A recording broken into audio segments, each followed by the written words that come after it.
Hello and welcome to another post, and in this post I am going to speak on Companies Acceptance of Deposits Rules Amendment 2019, which came into force on 22nd of January 2019.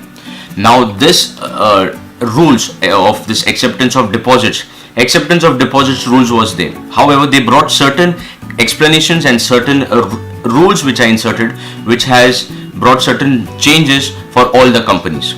Now when we speak of first explanation, in rule 16 they have put an explanation which says कि Form DPT-3, which was there for filing return of deposits only, is now has to be filed by all companies who have outstanding receipt of money or loans which are not considered as deposits under rule 2 sub rule 1 clause C, which means if you have taken loans which are not considered as deposits, you still need to file DPT-3.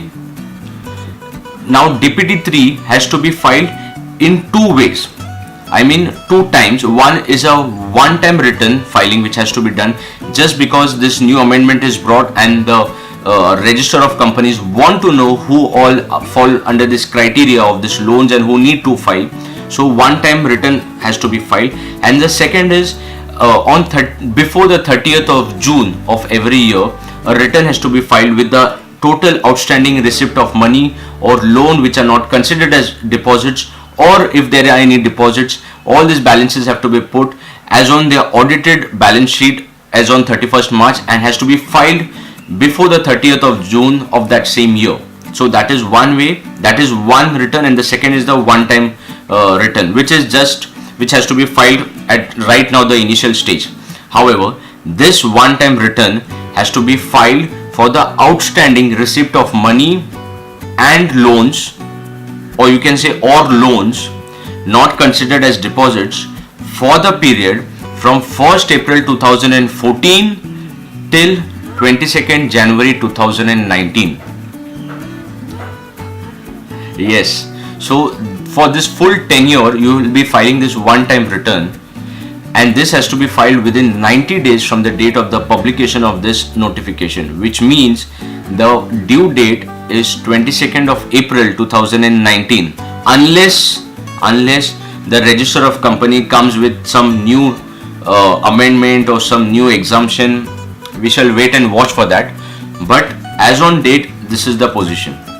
Now DPT-3 has to be filed, but if you go on the register of companies site, the DPT-3 which is there live, that form is not the form which has been prescribed under this new amendment. So the form is going to come on live later, which has still not come.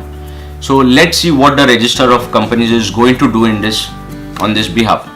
Further, when rule 16A comes, now rule 16A is already there, which is not a new amendment. However, it is something which is connected to disclosures, hence I am putting it in this video. So rule 16A has said that for a public company, if any loans are taken by the company from the director, then it has to be mentioned in the notes. While for private companies, if there are any loans taken from the director or relatives of director, then it has to be mentioned in the financials via notes or schedules. However, it has to be mentioned. So this new amendment has brought this certain recent changes under this acceptance of deposits.